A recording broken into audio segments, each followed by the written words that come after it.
اعوذ باللہ من الشیطان الرجیم بسم اللہ الرحمن الرحیم السلام علیکم ورحمۃ اللہ وبرکاتہ الحمد للہ بنعمتہ تتم الصالحات لا حول ولا قوۃ الا باللہ۔ اللہ کرے کہ ہمارے آج کے دن میں بہت ساری برکت بھی ہو، خیر بھی ہو، اور ہم اس سے خیر کا بہترین حصہ لے کر بھی جائیں۔ اپنے لیے کوئی اچھی سی دعا مانگیں۔ تو چلیے شعور کے ساتھ شروع کرتے ہیں، اس سوچ اور اس دعا کے ساتھ کہ اللہ تعالی ہمیں اپنی اصلاح کی توفیق دے۔ نحمدہ ونصلی علی رسولہ الکریم، اما بعد فاعوذ باللہ من الشیطان الرجیم، رب اشرح لی صدری ویسر لی امری واحلل عقدۃ من لسانی یفقہوا قولی، رب یسر ولا تعسر وتمم بالخیر۔ دورہ قرآن 2024 اور آج اس میں سے ہمارا گول ہے پارہ نمبر 15۔ بالکل ہی نصف پہ پہنچ گئے۔ قرآن پاک کی آیتیں لکھیے ذرا، پہلی بات شروع کر دیں۔ کیا ہم میں سے کوئی یہ پڑھ سکتا ہے کہ اہدنا الصراط المستقیم، پھر اس سے اوپر پڑھے صراط الذین انعمت علیہم، پھر ہم اس سے اوپر جائیں اور پڑھیں کہ الحمدللہ رب العالمین؟ نہیں کر سکتے نا؟ یعنی ہم قرآن پاک کی آیتوں کی ترتیب نہیں بدل سکتے۔ تو لکھیے جس طرح قرآن پاک کی آیتیں الہامی ہیں، اس کو توفیقی کہتے ہیں، اللہ تعالیٰ کی طرف سے ہے، اس کی ترتیب اللہ کے نبی کے ذریعے ہمیں پتہ چلی ہے، لیکن ہے وہ اللہ کی طرف سے۔ بالکل اسی طرح قرآنی صورتیں، ان کا ربط اور ان صورتوں کو پڑھنا، اس میں کیا پہلے آنا ہے۔ نمبر ایک، یہ کوئی اتفاق نہیں ہے، یہ اللہ تعالیٰ کا پلان ہے۔ ہر صورت دوسری صورت میں اسی طرح جڑی ہوئی ہے جس طریقے سے آپ اور میں اپنے حساب سے یہ کہہ سکتے ہیں کہ موتی سے موتی جڑا ہوتا ہے کسی بھی تصدیق کے اندر۔ تو 14ویں نمبر پارے کے اندر جو کچھ بھی ہم نے پڑھا تھا، جو سنا تھا، اگر آپ اس کو سامنے رکھیں تو آج ہم پڑھیں گے سبحان اللہ، پارہ نمبر 15۔ نہ صرف یہ کہ پارے کا پہلا لفظ بلکہ سورت بنی اسرائیل کا پہلا لفظ۔ پچھلے پارے میں بہت کچھ تھا، میں نے جب دوبارہ جا کے اس پارے کو دیکھا تو میرا دل کیا دوبارہ کروں، لیکن پھر وقت نہیں ہے۔ لیکن اس میں نے بہت سے نقطے نوٹ کیے ہیں جو انشاءاللہ آپ کو آگے جا کر کہیں نہ کہیں دینے ہیں۔ لیکن ہم نے سورت ہجر 2 سے 99 یعنی شروع سے ایک آیت چھوڑ کر آخر تک کیا۔ پھر ہم نے اس میں سورت نحل دیکھی جو پوری کی پوری 128 کی پوری سورت تھی بیسیکلی، اور دونوں صورتوں میں سائنسی نشانیاں، کائنات میں پھیلی ہوئی اللہ سبحانہ تعالیٰ کی قدرتیں بھی دیکھیں۔ پھر انسان کیا ہے، آدم علیہ السلام کے مقابلے میں ابلیس کا تکبر بھی دیکھا۔ پھر جنت میں داخل کیے جانے سے پہلے جنتیوں کے جو دل دھوئے جائیں گے وہ دھلائی بھی دیکھی۔ اللہ کرے کہ دل دنیا میں دھل جائیں تاکہ ہماری دنیا جنت بن جائے۔ یقین کیجئے دلوں کو گندا کر کے آپ جنت میں نہیں جا سکتے، پھر ضرور ہی وہاں جا کے شاور لینا پڑے گا۔ جیسے پسینہ آ جائے تو آپ کبھی بھی صاف کپڑے نہیں پہن سکتے جب تک کہ غسل نہیں کر لیتے۔ تو آپ کو مجھے اللہ نے خوش رہنے کا نسخہ دے دیا کہ اپنے دلوں کو صاف رکھو۔ پھر اسی طرح کائنات کی ہر نعمت انسان کے لیے اور انسان اللہ کے لیے، سارا جہاں تیرے لیے اور تو اللہ کے لیے۔ خاص طور پہ پھر 3 دفعہ سورۃ نحل میں ہجرت کے اشارے ملے، یعنی یہ وہ دور ہے کہ جب بالکل ہجرت سر پہ تھی اور امت مسلمہ کو ذہنی طور پہ تیار کیا جا رہا تھا کہ اب ان دلوں میں تیل نہیں، ان کو جتنا کہنا تھا کہہ دیا، بلانا تھا بلا لیا، جن کو آنا تھا وہ آگے، سیدھی سی بات ہے۔ اب آپ چلیے اور دوسرے لوگوں کو بلائیے۔ یہ فطرت کا ایک اصول ہے، آپ اورنج جوس بناتے ہوئے بھی یہی یوز کر رہے ہوتے ہیں، کتنا اس کے چھلکے کو رگڑیں گے، پھر ایک وقت آئے گا آپ اس کو چھوڑ کر دوسرا اورنج پکڑیں گے۔ یہی اللہ تعالیٰ کا نعمتوں کے ساتھ معاملہ ہے اور یہی انسانوں کے ساتھ۔ تو اللہ تعالیٰ نے اس میں ہمیں یہ چیز دکھا کر کہ تمہیں اب آگے کی راہیں لینی چاہیے، اور دعا کریں کہ اللہ ہمیں یہ خاموش اشارے سجھا دے۔ ہم سب کو مل رہے ہوتے ہیں لیکن ہم کہتے ہیں نہیں، دل جو اٹکاتا ہے چیزوں میں، جگہوں میں، وقت کے ساتھ، لوگوں کے ساتھ، اس کے ساتھ اس کے ساتھ۔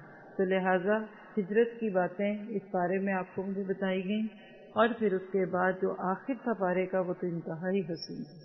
اُدْعُ إِلَىٰ سَبِيلِ رَبِّكَ بِالْحِکْمَةِ، اللہ کرے گا اس پہ انشاءاللہ الگ سے بات ہو جائے گی کسی وقت. تو گویا کہ پورے دین کا خلاصہ ہم نے اس میں پڑھا. آج جو پارہ ہم پڑھنے لگے ہیں اس میں یا ایھا الذین آمنوا سے ایک بھی آیت نہیں ہے. آپ نے سب نے میں نے اپنے اندر کو توڑنا ہے تاکہ بات بنے. پارہ نمبر 15 کا تھیم بہت ہی زبردست ہے، اسٹرانگ، جس کو آپ کہہ سکتے ہیں کہ بہت اسٹرانگ کسی چیز کو اگر پیش کرنا ہو تو یہ صورت اس میں ہے، اور اس کا تھیم ہے کفر کا توڑ. پارے کے شروع میں ہم سورت بنی اسرائیل کے ساتھ بنی اسرائیل کی تاریخ کا ایک واقعہ پڑھیں گے. ان کے 2 عروج اور 2 زوال اللہ نے ہمارے سامنے رکھنے ہیں کہ دیکھو جو قومیں اللہ کے بتائے ہوئے قوانین پہ عمل نہیں کرتی اللہ تعالیٰ پھر ان کو کیسے توڑتا ہے. اور پھر اسی صورت کی آخری رکوع میں بھی بنی اسرائیل کا زور اور ان کا توڑ، عروج اور زوال. اور آخری رکوع میں بھی ان کی تاریخ وہ ہے جو آج ہمارا حال ہے. جہاں آیتیں آئیں گے آپ ترجمے سے سمجھیں گے کہ اللہ کا یہ وعدہ کہ ایک وقت آئے گا کہ اس مختصر سی قوم کو میں زمین کے ایک ٹکڑے پہ اکٹھا کر دوں گا، تاکہ پھر وہی بات ہے کہ چاروں طرف سے کچرا اکٹھا کرو تاکہ اس کو اٹھا کر بن میں پھینک دیں. اور آج کے حالات میں اس قوم کا یہ حال میں ذکر ہے. اس سے اگلی ہی صورت ہم پڑھیں گے آج انشاءاللہ صورت کہف، اس کا شروع کا حصہ پورا جو اس بارے میں آتا ہے. اس میں ہم دیکھیں گے کہ دجال کی بات آنے والی ہے، اور دنیا کے اندر جو اس وقت کے فتنے ہیں ان فتنوں میں ایک سب سے بڑا فتنہ کفر کا فتنہ. یہ جو کفر ہے نا، اسی نے آج ہماری سوچیں اور ہمارے بہت سارے معاملات کو بگاڑا ہوا ہے. اور انشاءاللہ اس پارے کے اندر آپ لوگوں کو بہت ساری چیزیں ایسی نظر آئیں گی کہ جس سے آپ کفر کو پہچانیں گے. تو آج کی پارے کے تھیم میں تھوڑا سا آپ کو ایک سائنوپسس دوں گی کفر کا. کفر کس کو کہتے ہیں؟ آپ کے میرے دل دماغ میں کفر کے ساتھ بس ایک لفظ چھپا ہوا ہے، غیر مسلم، نان مسلم یا کافر. یہ سب اپنی جگہ ہے. امام ابن قیم فرماتے ہیں کہ کفر کے 4 ارکان لکھے گئے، 4 رکن ہیں کفر کے. سب سے پہلا کفر کا رکن ہے تکبر، یعنی جب تک تکبر نہیں ہوتا کفر ہو نہیں سکتا. ابلیس کو دیکھ لیجیے، انا خیر منہ، مکہ والوں کو دیکھ لیجیے، بڑے بڑے سردار تھے. اور اسی طرح سے دوسرا رکن ہے حسد. حسد جب کسی بندے کے دل میں برا خیال آنے لگتا ہے نا تو وہ اس کی اچھی بات کو قبول نہیں کرتا. اور اس میں آپ مثال لے لیجیے مدینہ کے یہود کی، جنہوں نے حسد کیا اس دور میں. تیسری چیز غضب، یعنی کفر کیسے بنتا ہے. آپ ویسے بھی پوچھتے ہیں نا بریانی کیسے بنتی، کھٹی دال کیسے بنتی، کفر کیسے بنتا ہے.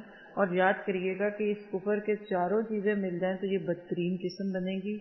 2 مل جائیں تو بدتر، 1 مل جائے تو کچھ، اور 3 مل گئی تو تھوڑی سی انٹینسٹی کم ہے. اور کسی نہ کسی درجے کا کفر ہر اس بندے میں ہے جس میں تکبر ہے، جس میں حسد ہے. تیسری چیز ہے غضب.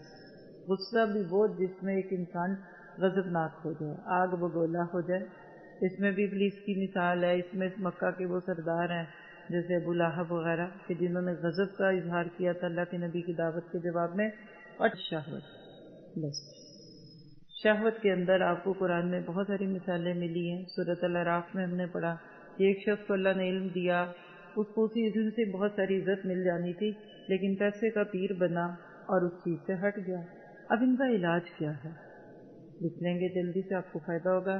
تکبر کا کہہ لیجئے کہ علاج سے پہلے بلکہ وجہ بتاتی ہوں کہ ہوتا کیا ہے. جب بندے میں تکبر آتا ہے تو تکبر کی موجودگی میں اطاعت نہیں ہوتی.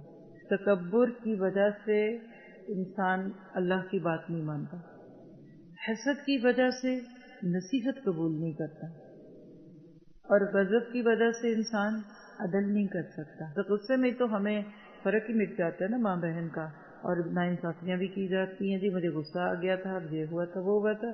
اور شہوت کا اثر کیا ہوتا ہے کہ ایسا انسان پھر عبادت نہیں کرتا، دل نہیں لگتا.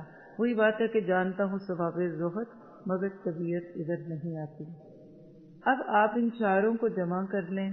آپ کہہ سکتے ہیں کہ آج کے اس بارے میں اور پورے اسلام کا مزاج کیا ہے، ان 4 پلرز کو گرانا ہے. یہ جتنی نبی صلی اللہ علیہ وسلم کی جنگیں ہوئی نا غزوات کی صورت میں، اور اسی طرح سرایا، اس میں ان میں سے کسی نہ کسی ایک کفر کا سر کاٹنا تھا۔ سورۃ توبہ آپ نے پڑھ لی، سورۃ الانفال پڑھ لی، اور مکہ والوں کے ساتھ جو ہوا، جو 30 تلواریں چلیں، جو کچھ ہوا، یہ سب کیوں ہوا؟ تاکہ ان کے سر کٹ جائیں۔ آج اس بارے میں ہم انشاءاللہ انہی چاروں کو گرانے کی بات کرتے ہوئے دیکھیں گے کہ کفر کا سر کیسے کٹتا ہے۔ یہ جو کفر کا اس وقت جوش آپ کو دکھتا ہے نا، اس کا توڑ اس بارے میں ایک ایسی خوبصورت کردار سازی ہے، ایسی خوبصورت طریقے سے آپ کہہ لیجیے کریکٹر بلڈنگ والی صورت ہے بنی اسرائیل۔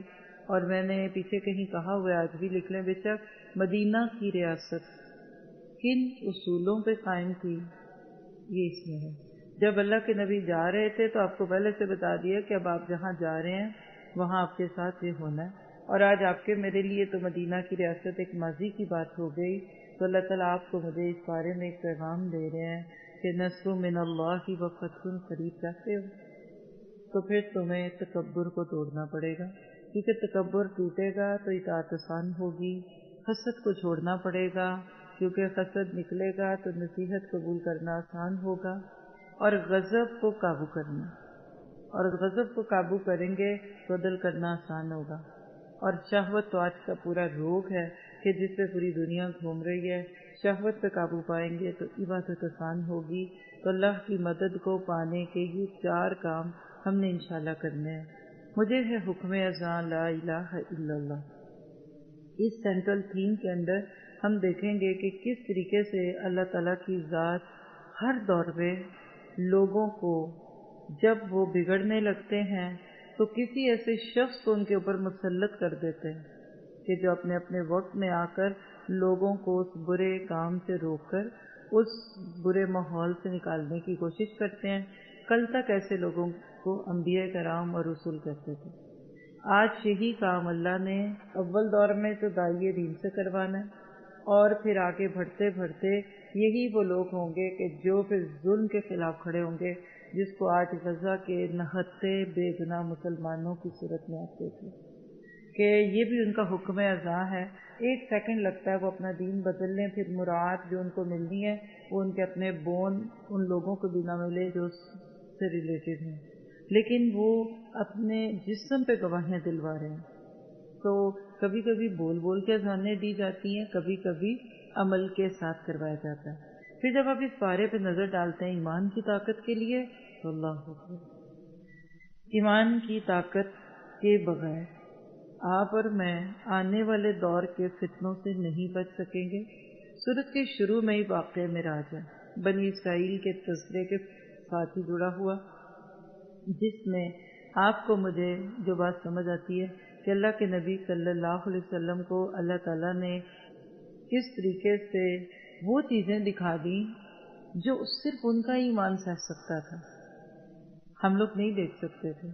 آپ نے معروف بات سنی ہوگی کہ ایک جگہ ایسی تھی کہ جہاں جبرائیل کو بھی روک دیا گیا، اور وہ کہتے ہیں کہ اس سے آگے جہاں جبرائیل کے پر جلتے ہیں، سنا ہوگا محاورہ، وہ آپ کا ایمان تھا کہ آپ وہ سب دیکھ چکے۔ لی نوری یا ہو من آیاتنا، سفر معراج میں اللہ کے نبی کو جنت بھی دکھائی گئی، جہنم بھی دکھائی گئی، وہ اعمال بھی دکھائے گئے جس کی وجہ سے جنت یا جہنم ملتی ہے۔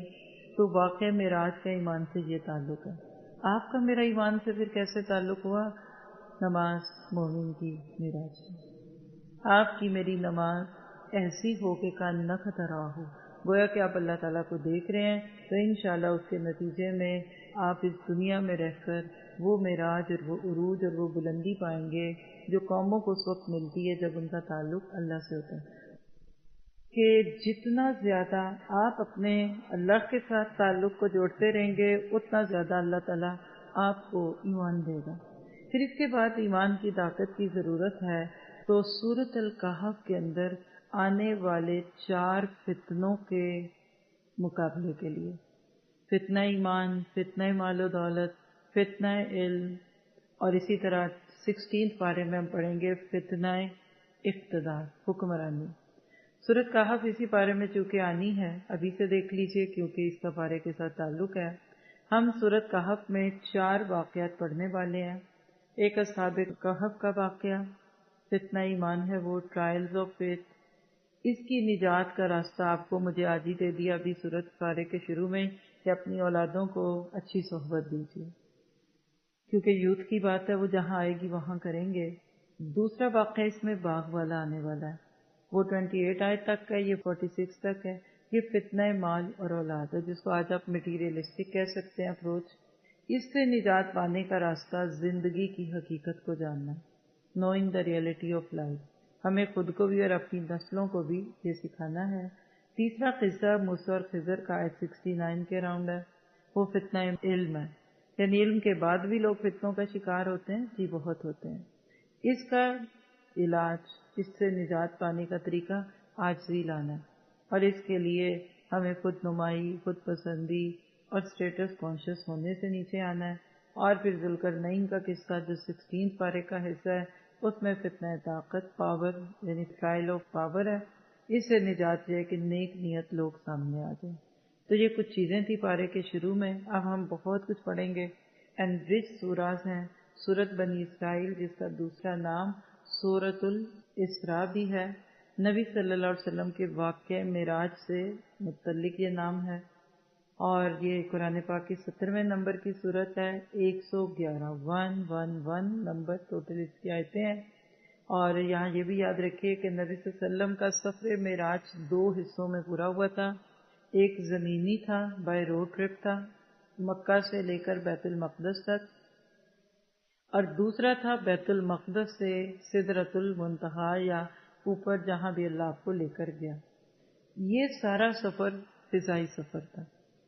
اللہ تعالیٰ نے نبی صلی اللہ علیہ وسلم کے پہلے حصے کو یہاں مینشن کیا ہے جو بھی ہم پڑھنے لگے ہیں، اور دوسرے حصے کا تذکرہ قرآن پاک میں سورۃ نجم میں ہے۔ آئیے دیکھتے ہیں رکوع نمبر 1 سے 10 تک۔ اللہ تعالیٰ کے معجزات، یعنی اللہ تعالیٰ کی طرف سے جو نشانیاں دکھائی گئی نبی صلی اللہ علیہ وسلم کو، اور آج آپ کے ناطے ہم سب کو دکھائی جا رہی ہیں کہ تم ذرا سا اپنے اوپر لے کر اس چیز کو دیکھ لو۔ کیا؟ سبحان الذی یسریٰ بعبدہ لیلا من المسجد الحرام الی المسجد الاقصی۔ پاک ہے وہ ذات جو اپنے بندے کو رات ہی کے وقت میں مسجد حرام سے مسجد اقصی تک لے گیا، جس کے آس پاس ہم نے برکت دے رکھی ہے، اس لیے کہ ہم اسے اپنی قدرت کے بعض نمونے دکھائیں۔ یقیناً اللہ تعالیٰ خوب سننے دیکھنے والا ہے۔ اب اس پہلی آیت کو اگر یہاں پہ روک کر دیکھ لیں تو نبی صلی اللہ علیہ وسلم کے معراج کا اگلی آیتوں سے کیا تعلق ہے جو آپ پڑھنے لگے ہیں، تو ذرا سا کان رکھیے گا۔ ہم نے موسیٰ علیہ السلام کو کتاب دی اور انہیں بنی اسرائیل کے لیے ہدایت بنا دیا کہ تم میرے سوا کسی کو اپنا کارساز نہ بنانا۔ اے ان لوگوں کی اولاد جنہیں ہم نے نوح کے ساتھ سوار کر دیا تھا، وہ ہمارا بڑا ہی شکر گزار بندہ تھا۔ ہم نے بنی اسرائیل کے لیے ان کی کتاب میں صاف فیصلہ کر دیا تھا کہ تم زمین میں 2 بار فساد برپا کرو گے اور تم بڑی زبردست زیادتیاں کرو گے۔ ان دونوں وعدوں میں سے پہلے کے آتے ہی ہم نے تمہارے مقابلے پر اپنے وہ بندے بھیج دیے جو بڑے ہی لڑاکے تھے، بس وہ تمہارے گھروں کے اندر تک پھیل گئے، اور اللہ تعالیٰ کا یہ وعدہ پورا ہونا ہی تھا۔ پھر ہم نے ان پر تمہارا غلبہ دے کر تمہارے دن پھیرے، اس کو ہائی لائٹ کر لیں، دن کب پھرتے ہیں، اور مال و اولاد سے تمہاری مدد کی، اور تمہیں بہت بڑے جتھے والا بنا دیا۔ اگر تم نے اچھے کام کیے، اس کو بھی ہائی لائٹ کیجیے گا، اگر تم نے اچھے کام کیے تو اپنے ہی فائدے کے لیے، اور اگر تم نے برائیاں کی تو بھی اپنے ہی لیے۔ پھر جب دوسرے وعدے کا وقت آیا تو ہم نے دوسرے بندوں کو بھیج دیا تاکہ وہ تمہارے چہرے بگاڑ دیں اور پہلی دفعہ کی طرح پھر اس مسجد میں گھس جائیں، اور جس چیز پر قابو پائیں توڑ پھوڑ کر جڑ سے اکھاڑ دیں۔ امید ہے کہ تمہارا رب تم پر رحم کرے گا۔ ہاں اگر پھر بھی وہی کرنے لگے تم تو ہم بھی دوبارہ ایسا ہی کریں گے، اور ہم نے منکروں کا قید خانہ جہنم کو بنا رکھا ہے۔ اب ان سارے فتنے عروج اور زوال میں امت مسلمہ کے لیے کیا ہے؟ یہ قرآن۔ کون سا؟ یقیناً یہ قرآن وہ راستہ دکھاتا ہے جو بہت ہی سیدھا ہے، اور ایمان والوں کو جو نیک اعمال کرتے ہیں اس بات کی خوشخبری دیتا ہے کہ ان کے لیے بہت بڑا اجر ہے، اور یہ کہ جو لوگ آخرت پر یقین نہیں رکھتے ان کے لیے ہم نے دردناک عذاب تیار کر رکھا ہے۔ بہت ہی پروفاؤنڈ قسم کا رکوع ہے۔ دورہ قرآن اگر نہ ہو تو اس ایک رکوع کے اوپر ایٹ لیسٹ 2 سے 3 گھنٹے بات کی جاتی ہے۔ پوری قوموں کے عروج و زوال کی کہانی ہے۔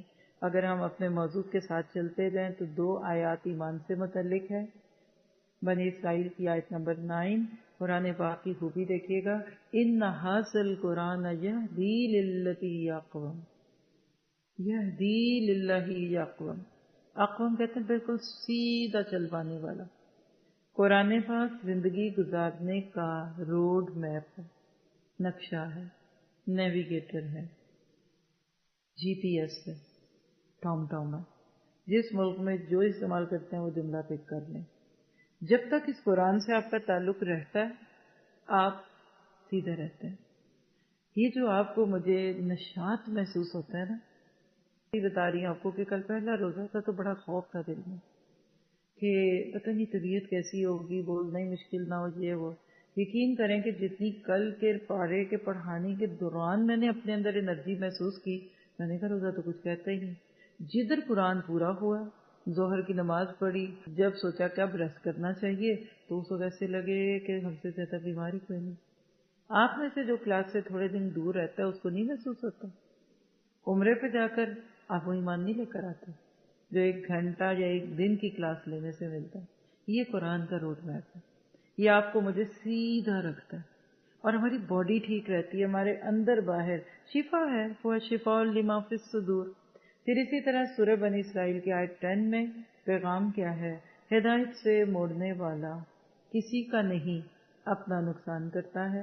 اس پورے رکوع کو پڑھنے کے بعد آپ کے میرے عمل کے نقطے کیا ہیں؟ فیتھ ان ایکشن، کہ سفر معراج ایک حقیقت تھا، اس پر ایمان رکھنا ہے۔ آج معجزات کے منکرین، اور وہ کون ہے جو حدیث کے منکر ہیں، جس کا تذکرہ پچھلے پارے میں تھوڑا سا ہوا تھا، وہ کہتے ہیں یہ خواب کا سفر تھا۔ تو بھی خواب کا سفر تھا تو اس میں کیا پھر اتنا شور اٹھنے کی ضرورت تھی؟ کیوں پھر لوگوں نے اللہ کے نبی کو اتنا دیوانہ اور مجنوں کہا؟ اور اگر حضرت ابو بکر صدیق نے تصدیق کر دی تو پھر ان کو صدیقیت کا مقام کیوں ملا؟ تو ہمارا ایمان ہے کہ اللہ کے نبی صلی اللہ علیہ وسلم کا یہ سفر جسمانی سفر تھا۔ پھر اللہ کی شکر گزاری کرنی ہے کہ آپ نے ہمیں اسی نبی کا امتی بنایا، اور زندگی کے ہر معاملے میں قرآن پاک سے رہنمائی حاصل کرنی ہے، اور ساتھ ہی ساتھ بنی اسرائیل کی اس تاریخ کو پڑھ کے ایز اے مسلم ہم نے ارادہ بھی کرنا ہے، دعا بھی کرنی ہے کہ اللہ ہمیں اپنی اس کتاب کی قدر کی توفیق دے، ورنہ ہمارا بھی حال کہیں پچھلی قوموں جیسا نہ ہو۔ آخر کو نمبر 2، 11 سے 22، 11 سے 22، انسان بہت جلد باز ہے۔ وَيَدُ الْإِنسَانُ بِالشَّرِّ دُعَاءَهُ بِالْخَيْرِ، اور انسان برائی کی دعائیں مانگنے لگتا ہے بالکل اس کی اپنی بھلائی کی دعا کی طرح۔ انسان ہے ہی بڑا جلد باز، بد دعاؤں کی طرف اشارہ، لکھ لیں۔ طبیعت کی جلدی، عجلت، اور اسی طرح غضب کے بڑھنے، اور کبھی کبھی تکبر، وہ 4 چیزیں آج آپ نے رٹ کے جانی ہیں۔ کفر 4 چیزوں میں چھپا ہوا ہے جس کی وجہ سے کہیں نہ کہیں کسی نہ کسی درجے کی ناشکری انسانوں سے ہو جاتی ہے۔ اسی میں سے کیا ہے کہ اچھے دنوں کا انتظار نہ کرنا اور جلدی سے اپنے بارے میں بری باتیں کہنے لگ جانا۔ اللہ تعالیٰ کہتے ہیں تم کیوں مایوس ہو؟ دیکھیں سوسائڈ کا رواج ہے، میں تو یہ کہوں گی ان ہے آج سوسائڈ۔ آج وہ بچے سوسائڈ کی کوشش کر رہے ہیں جن کے ماں باپ بیچارے ساری زندگی لوگوں کو خیر کی باتیں بتانے کی طرف چلتے رہے۔ وجہ کیا ہے؟ جلد بازی۔ مجھے کیوں نہیں مل رہا، یہ میرے لیے کیوں نہیں، اچھا پھر میں نے سوچا میں مر جاؤں۔ یہ عام جملے ہو گئے، تو مر کے بھی نہ چین پائے تو کدھر جائیں گے؟ ایسے سارے لوگوں کو آیت نمبر 12 سے آگے دیکھیے امید دلائی جا رہی ہے کہ ہر رات کے بعد صبح ہے، ہر آٹم کے بعد سپرنگ ہے۔ سنیے گا، ہم نے رات اور دن کو اپنی قدرت کی نشانیاں بنایا ہے۔ رات کی نشانی کو تو ہم نے بے نور کر دیا اور دن کی نشانی کو روشن بنایا تاکہ تم لوگ اپنے رب کا فضل تلاش کرو، اس لیے بھی کہ برسوں کا شمار اور حساب معلوم کر سکو، اور ہر چیز کو ہم نے خوب تفصیل سے بیان فرمایا، اور ہم نے ہر انسان کی برائی بھلائی کو اس کے گلے لگا دیا۔ اس کو ضرور ہائی لائٹ کیجیے گا۔ اور بروز قیامت ہم اس کے سامنے اس کا اعمال نامہ نکالیں گے جس سے یہ اپنے اوپر کھلا ہوا پائے گا. یعنی آپ کے گلے میں ہار نہیں، لاکٹ نہیں، آپ کے گلے کی چین نہیں، گلو بند نہیں، بلکہ آپ کے میرے گلے میں کیا ڈلا ہوا ہے؟ تقدیر. تقدیر کون سی؟ جو آپ خود لکھ رہے ہیں. اور وہ کون سی ہے؟ آپ کے میرے اعمال. آپ کے میرے اعمال کی حکمرانی ہے آپ کے میرے جسم کے اوپر، میری تقدیر پہ، کیونکہ جو بھی تکلیف پہنچتی ہے بندے کو اس کے اپنے برے اعمال کی وجہ سے پہنچتی ہے. اسی لیے اللہ تعالیٰ فرماتے ہیں کہ آج لکھ رہے ہو کل پڑھو گے. کیسے؟ موت کی صورت میں اعمال نامہ چھین لیا جاتا ہے اس پیپر لینے والے کی طرح جو بچپن سے ہم نے دیکھا کہ پیپر پورا ہونے پہ چھین لیتا تھا ہمارا پیپر، اور پھر کہا جائے گا اقرا کتابک کفی بنفسک اليوم علیک حسیبا، لے خود کی اپنی کتاب کو پڑھ لے، آج تو اپنا ہی حساب خود لینے کو کافی ہے.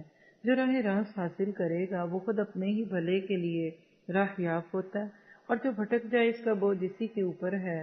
کوئی بوجھ والا کسی اور کا بوجھ اپنے اوپر نہ لا دے گا. اور ہماری سنت نہیں کہ رسول بھیجنے سے پہلے ہی ہم عذاب کرنے لگے. یعنی بغیر پڑھائے کوئی استاد امتحان نہیں لیتا، اور اگر کوئی ایسا لے نا تو نہ سمجھ ہوگا نا. پڑھایا آپ کو صفحہ نمبر 10 تک اور ٹیسٹ لے 15 صفحے تک، تو آپ اسٹوڈنٹ بول نہیں سکیں گے، لیکن کہیں گے سمجھ نہیں آئی ہمارے ٹیچر کو، کیا ہو گئے. تو کیا آپ اللہ تعالیٰ کے لیے ایسا سوچتے ہیں کہ نہ اس نے آپ کو بتایا، نہ سکھایا، نہ پڑھایا، اور آپ کا ٹیسٹ لے لیا؟ تو ٹیسٹ آتا ہی تب ہے جب حجت تمام ہو جاتی ہے. بار بار کے اشاروں کو بندہ نہیں سمجھ پاتا. اس لیے فرمایا جب ہم کسی بستی کی ہلاکت کا ارادہ کر لیتے ہیں تو وہاں کے خوشحال لوگوں کو کچھ حکم دیتے ہیں اور وہ اس بستی میں کھلی نافرمانی کرنے لگتے ہیں، تو ان پر عذاب کی بات ثابت ہو جاتی ہے. ہم اسے پھر تباہ و برباد کر دیتے ہیں. اور ہم نے نوح علیہ السلام کے بعد بھی بہت سی قومیں ہلاک کی، اور تیرا رب اپنے بندوں کے گناہوں سے کافی خبردار اور خوب دیکھنے بھالنے والا. یعنی اپنے گناہ دوسروں کو مت بتاؤ، اللہ کو پتہ ہے، اس کے اور اپنے بیچ میں رکھو. گناہ بھی بندے اور رب کے بیچ کا ایک راز ہوتا ہے، اس کو بلا وجہ دوسروں کے سامنے نہیں کھولنا چاہیے. دعا کرنی چاہیے کہ اللہم استر عوراتنا وآمن رواتنا، کہ اللہ میری عیبوں کو ڈھانپ دے اور میری گھبراہٹوں کو امن دے دے. جس کا ارادہ صرف اس جلدی والی دنیا، اب یہاں نوٹ کیجئے دنیا کا ایک نام ہے عاجلہ، عجلت سے، اجل، معجل، یہ سارے لفظ اردو میں آتے ہیں. اور وہ کیا ہے کہ جس کا ارادہ صرف اس جلدی والی دنیا کا ہی ہو، اسے ہم یہاں کے جس قدر جس کے لیے چاہیں سرے دست دیتے ہیں. بلاخر اس کے لیے ہم جہنم مقرر کر دیتے ہیں جہاں وہ برے حالوں میں دھتکارا ہوا داخل ہوگا. اور اس کے برعکس اللہ کرے میں اور آپ ایسے ہوں، اور اللہ آج میرے آپ کے لیے ایسے ارادے کر دے کیا. اور جس کا ارادہ آخرت کا ہو اور جیسی کوشش اس کے لیے کرنی ہو وہ کرتا بھی ہو اور وہ با ایمان بھی ہو. بس یہی لوگ ہیں جن کی کوشش کی اللہ کے ہاں پوری قدردانی کی جائے گی. آپ نے فرق محسوس کیا؟ دنیا صرف ارادے ہیں اور آخرت کے لیے کا وسعیہا، ایسی کوشش بھی کرو. یعنی آخرت کے ارادے تو سب کر لیں گے لیکن وہ کوشش نہیں کر پاتے جس کے کرنے کا حق ہے. ہر ایک کو ہم بہم پہنچائے جاتے ہیں، انہیں بھی اور انہیں بھی. تیرے پروردگار کی بخشش رکی بھی نہیں. دیکھ لے کہ ان میں سے ایک کو ایک پر ہم نے کس طرح فضیلت دے رکھی ہے، اور آخرت تو درجوں میں اور بھی بڑھ کر اور فضیلت کے اعتبار سے اور بھی بہت بڑی ہے. کیا کرو؟ اللہ کے ساتھ کسی اور کو معبود نہ ٹھہراؤ، آخر میں تم برے حالوں بے کس ہو کر بیٹھے رہو گے. کیا خوبصورت آیات. ایمان سے متعلق آیت 19 اسرا، اس پہ غور کر لیجیے. وَمَنْ أَرَادَ الْآخِرَةَ، نمبر 1 ارادہ کیجیے. نمبر 2 وَسَعَى لَهَا سَعْيَهَا، پھر اس کے لیے کوشش کریں. آپ کہتے کر تو رہے ہیں، نہیں، سعیہا، جتنی اس کی کوشش کا تو آپ پکا رہے ہیں نہاری اور 15 منٹ بعد آپ نے چولہا بند کر دیا، پکے گی؟ کچا آٹا ڈال دیا ابھی اور ساتھ ہی بند کر دیا، کھائے گا کوئی؟ دال 2 منٹ میں گل جائے گی پائے آپ کے 2 گھنٹے میں بھی نہیں شاید گلیں گے. سایہ گیو آخرہ کیا ڈیو رائٹ، آخرت کو اس کا پورا حق دیجیے. ہم کوششیں کرتے ہیں لیکن ادھوری. تیسری شرط دیکھیے، وَهُوَ مُؤْمِنٌ، پھر ایمان بھی ہو. شرک کی موجودگی میں آخرت کے ارادے نہیں ہوتے. ہاں یہ 3 کام تم کر لو، فَأُولَٰئِكَ كَانَ سَعْيُهُمْ مَشْكُورًا. کیسے اللہ مشکور ہوگا بھلا؟ لکھیے، آخرت کے ارادے کرنے والوں کو دنیا فری میں مل جائے گی. کبھی کو بہت اچھی چیز خریدے کوئی تو دکاندار کچھ چیزیں گفٹ میں ڈال دیتے ہیں. اچھے بائرز کو کبھی کریڈٹس ملتے ہیں. فریکوینٹ ٹریولر جو ہوتے ہیں ان کو کچھ پوائنٹس مل جاتے ہیں. کبھی فری ٹکٹس آفر ہو جاتی ہیں، کبھی ان کو کوئی کسی لاؤنج میں بیٹھنے کی اجازت مل جاتی ہے. اسی طرح آخرت چاہنے والوں کو دنیا راستے میں مل جاتی ہے. اور اگر یہ بات سمجھ آ جائے نا تو مجھے ڈر ہے نفاق کی وجہ سے بندہ آخرت مانگنے لگے. نفاق کی وجہ سے کیوں تھا؟ پھر وہ کہ اچھا دنیا چاہیے ایسے لے لیتے ہیں. دیکھیے ہم سب اس ہال میں بیٹھے ہیں، کتنا اچھا کھلا ہال ہے. آپ کو لگتا ہے میں کیوں ادھر بیٹھی ہوں 2 گھنٹے سے، بھائی مجھے اس دروازے سے باہر نکالو. اب وہ اگلا دروازہ بند ہو، امیجن کیجئے، اور اب سارے لوگ اس چھوٹے روم میں آ جائیں جہاں سے ہم گزر کے آتے ہیں، تو تھوڑی دیر بعد آپ کو گھٹن ہوگی. آپ سوچیں گے میں کہاں پھنس گئی. آپ کہ ہائے میں ادھر ہی اچھی تھی، چلو میں پیچھے تھوڑی کھل جاتی، واک کر لیتی، میں نے کیوں جلدی کی. لیکن آپ میں سے کوئی یہ کہتا ہے کہ بس مجھے وہ نا سیڑھیوں کے نیچے جو دروازہ ہے نا وہاں تک پہنچا دے. اب جب وہ سیڑھیوں کے نیچے کے دروازے تک جائیں گے تو کیا آپ اس دروازے میں سے نہیں گزریں گے؟ یہ روم آخرت ہے ہماری امیجینیشن میں. وہ دنیا، وہ چھوٹا کمرہ ایک دنیا ہے، اور وہ جو نیچے کا باہر کا ڈور ہے نا وہ آخرت ہے. جو آخرت مانگتا ہے اس کو دنیا مل جاتی ہے. اسی کا نام ربنا آتنا فی الدنیا حسنۃ وفی الآخرۃ حسنۃ. لیکن انسان جلد باز ہے، تو کرنے کا کام کیا ہے؟ کسی کام کو کرنے میں جلد بازی نہیں کرنی. دیکھیے ایک ہوتی سستی، سستی نہیں کرنی. جلد بازی کا مطلب یہ نہیں ہے کہ آپ سست ہو جائیں، لیتھارجک ہو جائیں، لیزی ہو جائیں، ڈیلی ڈیلی انڈیسائسو ہو جائیں.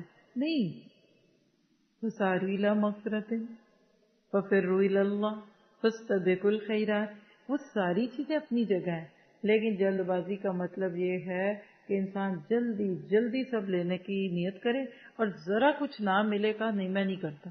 دیکھیے آپ سب یہاں نیکیاں لینے آتے ہیں، آپ جو کام کر رہے ہیں نا یہ نیکیوں کے لیے کرتے ہیں، اور آپ کہتے ہیں میں آئی مجھ سے کوئی کام ہی نہیں لیا، مجھے ہی نہیں آنے کی ضرورت. اچھا آنے کا کوئی کام دیں گے تو میں آ جاؤں گی. غلط ہے. انسان کو ہمیشہ اپنے نصیب پہ راضی رہنا چاہیے. اور میں اپنے اس پورے کام کے سلسلے میں دن رات دیکھتی ہوں کہ ایک بندے کی غلطی دوسرے کے آگے نکلنے کا ذریعہ بن جاتی ہے. ایک کے رات اور دن کے فرق میں دوسرا آگے نکل جاتا ہے. اللہ نے آپ کو مجھے سکھایا ہے کہ تمہیں نیکیاں کرنی ہے، جو کر سکتے ہو کر لو، اور نہ کرنا بھی سیکھو. لرن ہاؤ ٹو سے نو. یہ بھی سکھایا میں نے لوگوں کو کہ آپ کیوں اس چیز کی حامی بھر لیتے ہیں جو آپ کر نہیں پاتے. پھر اسی طرح دن اور رات کے بدل بدل کر آنے پہ غور کرنا ہے. کیا تلک الایام نداولها بین الناس. آپ دیکھیے رات لمبی دن چھوٹا، دن چھوٹا رات لمبی. یہ کبھی ہو سکتا ہے کہ رات اور دن دونوں ایک ہی جیسی، وہ بس سال کا ایک ہی دن ہوگا، 12 گھنٹے کی رات 12 گھنٹے کا دن. اگر آپ پورے اپنے لوگ کو دیکھ لیں تو ایک رات ایسی آتی ہے پورے سال میں کہ 12 گھنٹے. اس کے اگلے دن پھر وہ 11 گھنٹے 5 منٹ اور 12 گھنٹے 5 منٹ کا فرق چلتا ہے. وہ ادھر سے ادھر ادھر سے ادھر گھومتا ہے. تو دکھ ہمیشہ نہیں رہیں گے. اور الحمدللہ صحت میں ہم زیادہ ہوتے ہیں، لیکن یہ اصل مسئلہ ہے کہ جلد بازی کے وجہ سے ہمیں بیماری کا وہ گھنٹہ مشکل لگتا ہے، وہ زیادہ مشکل لگ رہا ہوتا ہے. تھوڑے دن بیمار ہوتے ہیں چیخنے لگ جاتے ہیں. پھر آپ دیکھیے کہ عافیت میں ہم ہوتے ہیں، ہکپس تو کبھی کبھی آتے ہیں. تو ہمیشہ ان چیزوں سے سیکھیے کہ ہر رات کے بعد ضرور کیا ہوگا، صبح ہوگی. پھر گمراہیوں سے اور گناہوں سے بچنے کی دعا مانگنی ہے، یعنی جو چیز آپ کو اصل مقصد سے دور کر دے اس سے اپنے آپ سے دور کر دیجیے.